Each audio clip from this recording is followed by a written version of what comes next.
¿Qué nos define? ¿Nuestro nombre? ¿Nuestras acciones? ¿O algo tan pequeño, tan único, que la mayoría ni siquiera nos damos cuenta de que lo tenemos, hasta que lo perdemos? El año es 1878. La niebla se aferra al suelo en la campiña belga, en un pueblo tan aislado que el tiempo parece ralentizarse, aún sumido en las tradiciones y temores del pasado. El olor a tierra húmeda y humo de turba flota en el aire. Dentro de una pequeña casa de piedra y madera, perteneciente a la familia Dupont, el aire está cargado con el sudor y la tensión del parto. Elodie, la partera local, una mujer con el rostro curtido por el clima y las manos encallecidas por décadas de traer vida al mundo, finalmente sostiene al nuevo bebé. Es un niño, sano, y con un llanto vigoroso que rompe el tenso silencio. Su madre, Cécile Dupont, suspira de alivio en la cama de paja. Pero el alivio de Elodie dura poco. Mientras limpia al niño, algo está terriblemente mal. Se detiene. Su sangre, cálida hace segundos, se congela en sus venas. Frota los pequeños dedos del bebé, esperando que solo sea una capa de vernix. Pero no lo es. La piel es perfecta, inquietantemente suave. Suave como el cristal pulido, como porcelana húmeda. Gira sus pequeñas manos hacia la luz parpadeante de la vela. No hay líneas, no hay surcos. Ninguno de los intrincados patrones que ha visto en la palma de todos los demás bebés durante 50 años. Sus propios dedos ásperos se deslizan sobre la piel del niño sin fricción. Un pánico silencioso y primario se instala en su pecho. Piensa en historias antiguas, cuentos de cambiantes, de niños intercambiados por hadas, de marcas del diablo o la ausencia de ellas. No dice nada. Con manos temblorosas, envuelve al bebé con fuerza en una tela de lino, ocultando sus manos de la vista de su madre. Le entrega el niño a Cécile, forzando una sonrisa que no llega a sus ojos. Pero el miedo ya estaba sembrado. Esa noche, en esa habitación oscura, un misterio nació junto con el niño. A medida que el niño, al que llamaron Mathieu, crecía, la anomalía persistía. 2 años después, Cécile dio a luz a una niña, Amélie. Elodie, llamada de nuevo a pesar del terror, confirmó la misma condición. Dedos y palmas perfectamente lisos. La familia Dupont, sencillos campesinos, vivía ahora sumida en la confusión. Cuando nació un tercer niño con la misma característica, el pánico silencioso de la partera se convirtió en una certeza aterradora para los padres. Llamaron al médico local, el doctor Benoit, un hombre práctico más inclinado a la ciencia que a la superstición. Pero incluso él estaba completamente perplejo. Llegó en su carro, con su gastada cartera de cuero. Se sentó a la mesa de la cocina de los Dupont. Se ajustó las gafas y examinó las manos de los niños durante horas a la luz de una lámpara de aceite. Usó su lupa más potente. Se rascó la barba canosa. Hojeó sus desgastados libros de texto de medicina, con las páginas amarillentas por el tiempo. No había nada. Absolutamente nada en sus libros describía a una familia entera nacida sin crestas papilares. Murmuró términos como aberración congénita y fallo del desarrollo, pero solo eran palabras para ocultar su absoluta ignorancia. Sin embargo, la noticia era incontenible. El propio desconcierto del médico alimentó los rumores. El pueblo, ya un caldo de cultivo para la superstición, comenzó a murmurar. Los niños Dupont eran diferentes. No estaban marcados como el resto de la humanidad. Lo que comenzó como curiosidad, pronto se convirtió en miedo. La condición era invisible para el ojo común, pero conocimiento la suya era tóxica. En el mercado local, la gente callaba cuando Cécile se acercaba. Los demás niños eran mantenidos alejados de Mathieu y Amélie. Lo que no se podía explicar era, por defecto, una maldición. La familia Dupont, al no haber cometido ningún delito, fue condenada poco a poco al aislamiento social, convirtiéndose en los marginados del pueblo, viviendo tras las ventanas cerradas. En casa de los tormentos entonces Dupont, la vida se convirtió en una fortaleza de secretos y dolorosas adaptaciones. El miedo a ser descubierto dictaba cada acción. Cecil y su esposo, Jean, instruyeron a sus hijos desde pequeños. Nunca muestren las palmas. Mantengan las manos cerradas. Usen guantes. Los guantes de lana, incluso en interiores, se convirtieron en una segunda piel. Pero el secretismo tenía un coste práctico y cotidiano. La ausencia de huellas dactilares no era solo una curiosidad visual, era una deficiencia funcional. La textura de nuestras manos existe para crear fricción, para darnos agarre. Los niños Dupont tenían dificultades con las tareas más sencillas. Sostener un vaso de leche era un reto. Sus dedos resbalaban. Abotonarse un abrigo era una experiencia frustrante. Jean, carpintero, intentó enseñar a su hijo a sostener un martillo, pero la herramienta se le resbalaba peligrosamente de la mano lisa. Para ellos, el mundo estaba hecho de superficies resbaladizas. Y había dolor. Sin la fina textura, la sensibilidad al calor y a la superficie se alteraba. Cecil vivía con el corazón en la garganta, temiendo el olor a piel quemada.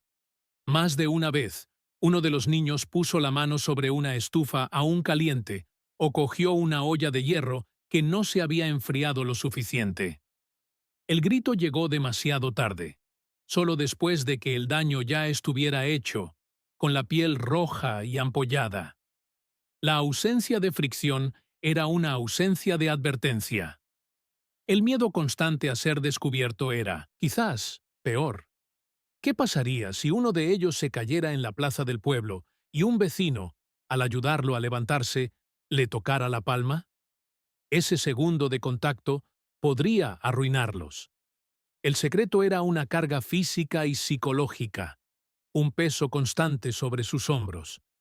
Frustrado por su propio fracaso, el doctor Benoit decidió dar un paso que cambiaría la vida de los Dupont para siempre. En 1881, escribió una carta detallada, no a un periódico local, sino a su antigua alma mater, la prestigiosa Universidad de Lovaina. Describió, en términos clínicos precisos, el fenómeno Dupont, una ausencia congénita y familiar de crestas papilares dérmicas. La carta, considerada por muchos como una curiosidad provinciana, cayó en las manos adecuadas. O quizás, para los Dupont, en las manos equivocadas. El doctor Antoine Renier era un hombre joven y tremendamente ambicioso. Era médico, sí, pero también un científico de la nueva era, fascinado por los campos emergentes de la anatomía comparada, la antropología física y las teorías emergentes de la herencia. Para Renier, la carta de Benoit no trataba sobre una familia que sufría. Era un mapa hacia territorio desconocido. No vio una maldición. Vio una oportunidad de oro, la fama, la posibilidad de publicar un artículo que revolucionaría a la comunidad médica. Esta era su oportunidad de grabar su nombre en los anales de la ciencia. Rápidamente consiguió una pequeña beca de la universidad, justificando la investigación como un estudio de la degeneración o rasgos hereditarios únicos. Empacó sus maletas, no solo con ropa, sino también con instrumentos, calibradores, un cuaderno encuadernado en cuero, viales de recolección y, lo más intimidante de todo, un equipo fotográfico grande y pesado. Dejó las calles adoquinadas de Lovaina, con sus farolas de gas y debates intelectuales, y se adentró en la campiña fangosa y supersticiosa, con el corazón latiendo con la anticipación de un cazador a punto de encontrar una presa rara. La llegada del doctor Renier fue un suceso conmovedor en el pueblo. Parecía de otro mundo con su traje oscuro de ciudad, sus zapatos lustrados y su habla rápida y precisa. Para la familia Dupont era una figura de autoridad y misterio. Se presentó con una cortesía clínica, explicando a Jean y Cécile que no estaba allí para juzgarlos, sino para entenderlos. Utilizó palabras que apenas entendían: rasgo recesivo, fenotipo, investigación empírica. Les ofreció la primera alternativa a la palabra maldición. Les ofreció la palabra ciencia. Desesperados por una explicación que no fuera sobrenatural, aceptaron. Pero la esperanza pronto dio paso a una profunda inquietud. Su pequeña casa se transformó en un laboratorio. Renier era metódico, implacable y completamente distante. Comenzó sus estudios. Midió cada centímetro del cuerpo de los niños, no solo sus manos. Midió el diámetro de sus cráneos con calibradores fríos, anotando los números en su cuaderno. Los hizo permanecer de pie desnudos mientras dibujaba y anotaba los números. Sacó la cámara. El destello del flash de magnesio llenó la habitación de una luz cegadora y humo, haciendo que los niños gritaran de terror. Pero Renier simplemente les pidió que se quedaran quietos para la siguiente impresión. Recogió muestras de piel, raspando sus suaves palmas con un pequeño bisturí, haciéndolas sangrar. Hizo moldes de yeso de sus manos y pies, un proceso frío y húmedo que parecía un ritual mortuorio. La familia se sintió expuesta, violada, como animales enjaulados. Ya no eran Jean, Cécile, Mathieu y Amélie. Eran el caso Dupont. Se debatían entre la frágil esperanza de una cura o una explicación y la creciente sensación de estar siendo utilizados, objetivados por la fría curiosidad de un hombre que los veía solo como una anomalía que debía documentarse. Pasaron los meses, y el entusiasmo inicial de Renier comenzó a convertirse en una frustración palpable. Había llenado su cuaderno de datos, pero estos no formaban un patrón claro. La tecnología de 1878 era una barrera infranqueable. Propuso una teoría tras otra, y vio cómo cada una se desmoronaba. Su primera hipótesis fue la herencia. Dibujó un complejo árbol genealógico rastreando la condición. Claramente, era hereditaria. ¿Pero cómo? ¿Qué era este factor que se transmitía de padres a hijos? Sin el conocimiento de la genética, sin el descubrimiento del ADN, que aún faltaban décadas, era un callejón sin salida. Entonces recurrió al medio ambiente. ¿Habría algo en el agua del pozo? ¿Una toxina exhalada del pantano cercano? Recogió muestras de agua, tierra e incluso de la comida de los Dupont. Las llevó a Lovaina para realizar análisis químicos rudimentarios. Los resultados no fueron concluyentes. No había veneno evidente. Su última y más siniestra teoría estaba de moda en aquel momento: la degeneración. Algunos científicos creían que ciertas poblaciones, especialmente las rurales y pobres, estaban regresando evolutivamente. ¿Era la ausencia de huellas? Dactilar es un signo de esta degeneración, un regreso a un estado más primitivo. Pero la teoría no encajaba. Los Dupont, a pesar de su rareza, eran robustos, sanos e inteligentes. No eran degenerados. Cada teoría fallida aumentaba la frustración de Renier. Para la familia era una tortura. Cada nueva prueba traía una nueva esperanza, y cada resultado inconcluso era otro clavo en su ataúd del aislamiento. Mientras la frustración de Renier llegaba a su punto álgido, un acontecimiento externo puso a la familia Dupont en un peligro aún más inminente. Un delito menor ocurrió en el pueblo.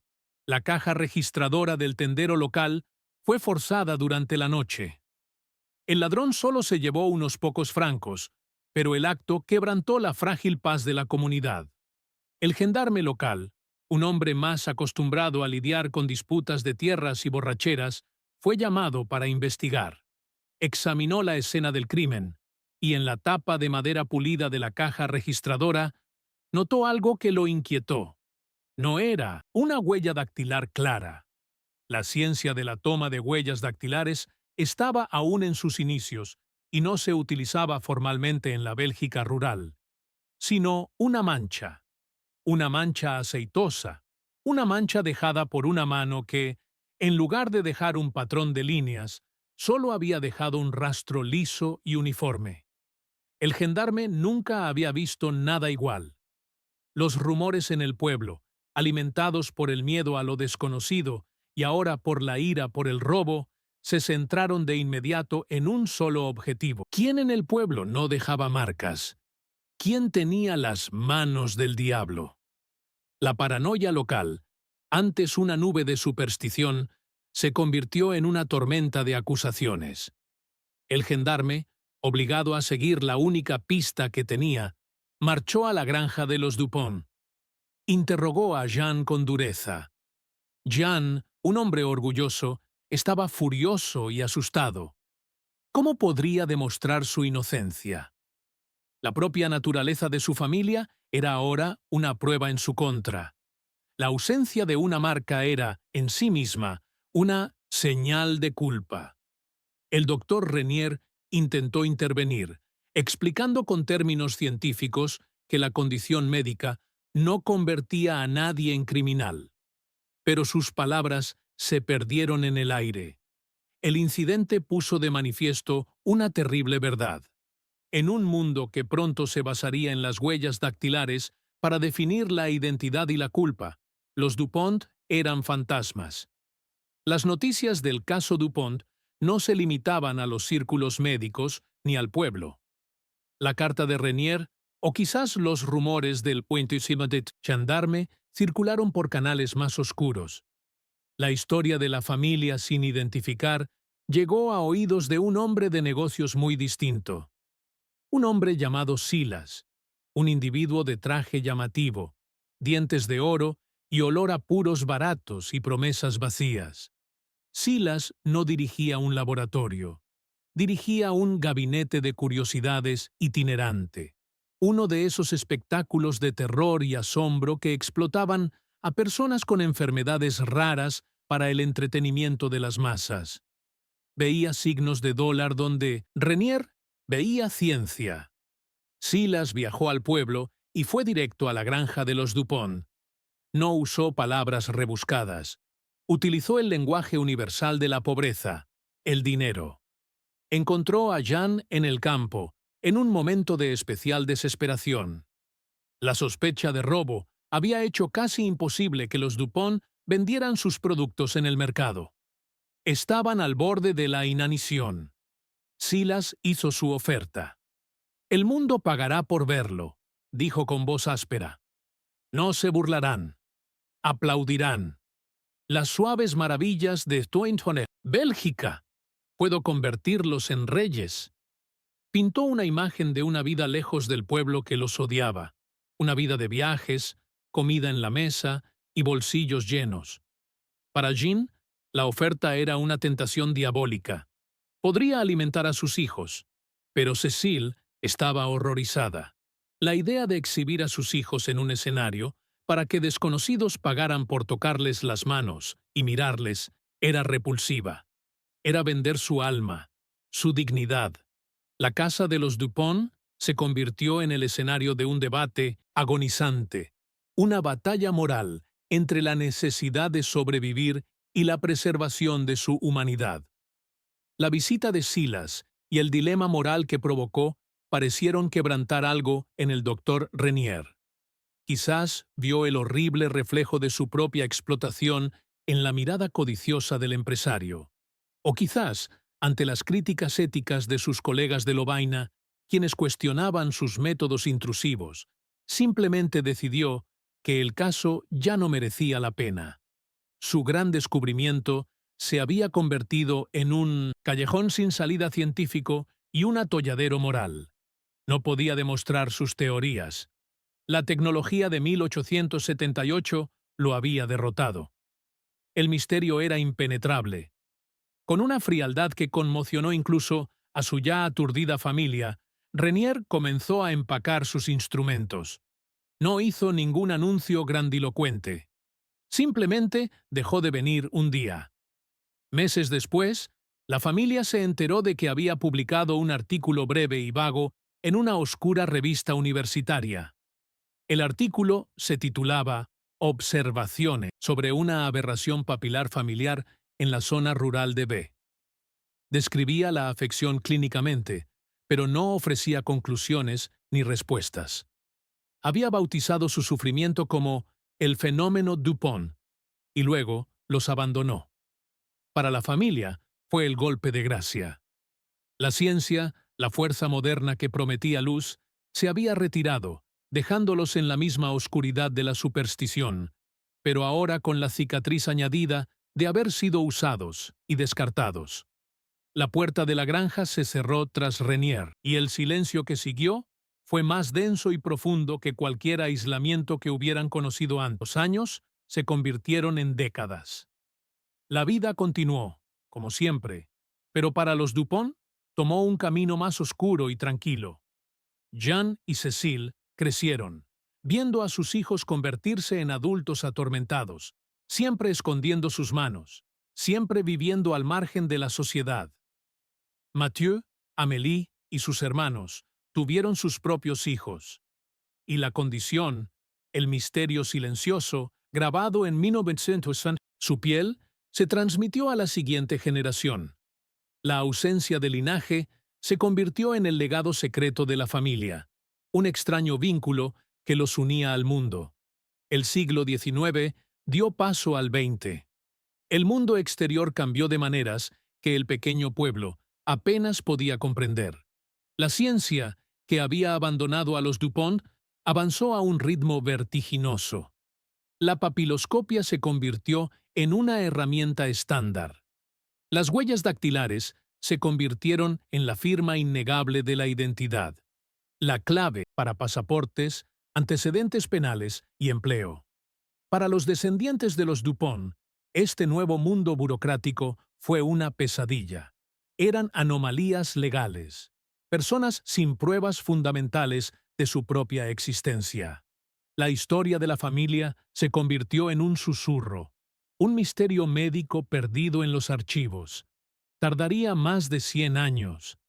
Solo a principios del siglo XXI, con la llegada del mapeo genético, la ciencia finalmente comprendería el misterio de la familia Dupont. Los investigadores identificarían una rara mutación en un solo gen, SMARCAD1, como la causa de la adermatoglifia. El fenómeno Dupont finalmente tuvo una explicación. Pero para esa familia, en 1878, atrapada entre el miedo supersticioso de sus vecinos y la ciencia impotente de su época, no había respuestas. Vivieron y murieron como un enigma humano, un testimonio perdurable de un misterio que desafiaba la comprensión de su tiempo, sus suaves manos extendidas para siempre, como una pregunta silenciosa a la historia. Si te conmovió esta historia, dale a me gusta, suscríbete al canal y comenta abajo qué te gustó más. Tu opinión es muy importante para nosotros. Comparte este video con alguien que necesite una historia inspiradora. ¡Hasta la próxima!